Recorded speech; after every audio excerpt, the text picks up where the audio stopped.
Hello everyone, welcome to my YouTube channel. My name is Anne Marie, and today I'm going to discuss 10 Things I Love About You, Everyone Here is Lying by Shari Lapena.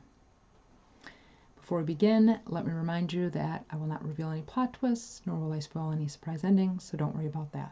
The whole point of this is to give you an inside peek into the book.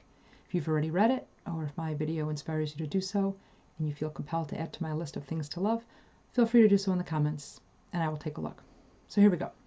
Everyone Here is Lying is about a 9-year-old girl named Avery Wooler who goes missing from her home in the small town of Stanhope, New York, following an argument with her father. Stanhope is a safe neighborhood. It's a place for families. So what happened to Avery?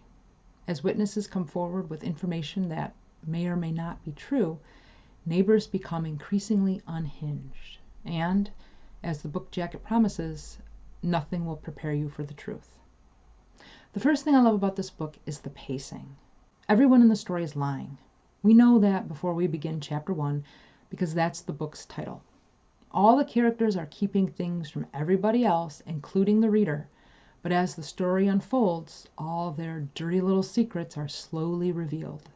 One by one, they begin to come together to give us a full picture of what happened to Avery Wooler.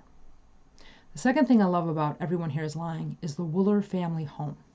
It is a 2-story house with a backyard patio, and it is located at the top of a long, pleasant residential street that ends in a cul-de-sac. The houses on the street are all spaced apart from each other, and no one has security cameras because Stanhope is a safe place to live. There are empty, undeveloped fields to the north of the house that meet up with the forest as it curves down to the river. The woods behind the Wooler home contain a treehouse where Avery often plays. This is one of the first places her 12-year-old brother Michael checks when he realizes she is missing. Michael is number 3 on my list. He is 12 years old, he is in 6th grade, and he is Avery's older brother who was at basketball practice when Avery disappeared. She was supposed to be at choir practice, and he was supposed to pick her up and walk her home like they do on every Tuesday. But when he arrived at the music room, he learned she was being disruptive, so the music teacher sent her home early. Instead of waiting for his basketball practice to finish, Avery walked home alone. When Michael arrives home and realizes Avery is missing, he calls his mother. Erin Wooler is number 4 on my list. She is Michael and Avery's mother.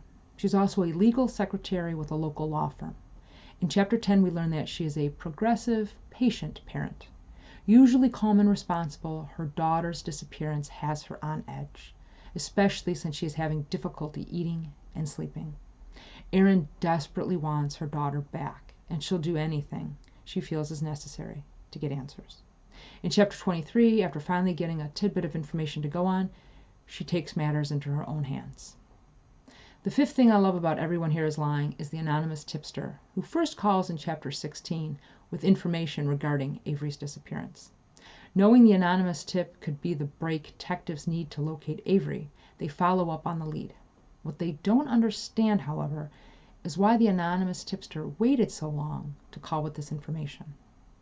It all makes sense in the end, but little details such as this one keep the reader guessing as to what is going on in the story. The sixth thing I love about Everyone Here is Lying is the chapter construction.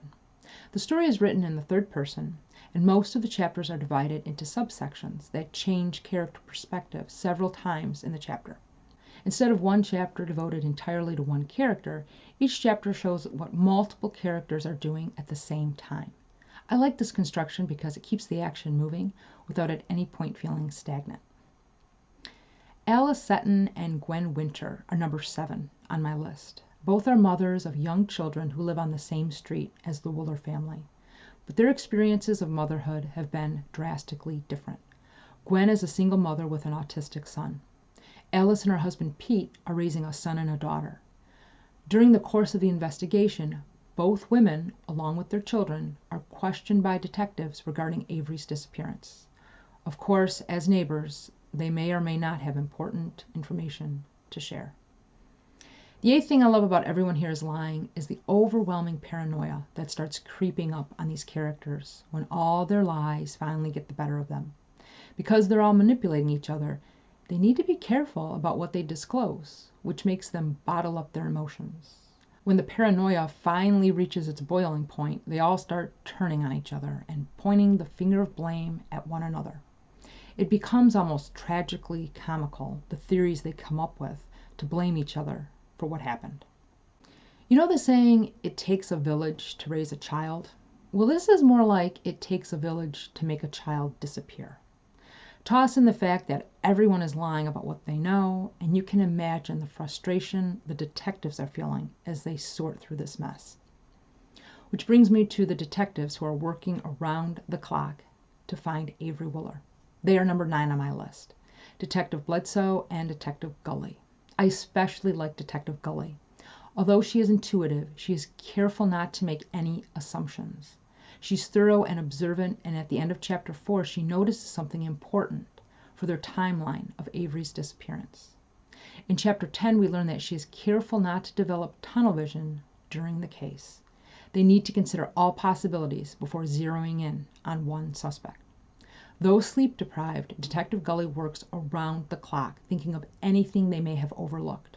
She's dedicated to this case, and to be completely honest, she's my favorite character in the book. The 10th thing I love about Everyone Here is Lying is the underlying theme of the book, betrayal. It starts with betrayal, it ends with betrayal. The lies they tell is just the tip of the iceberg.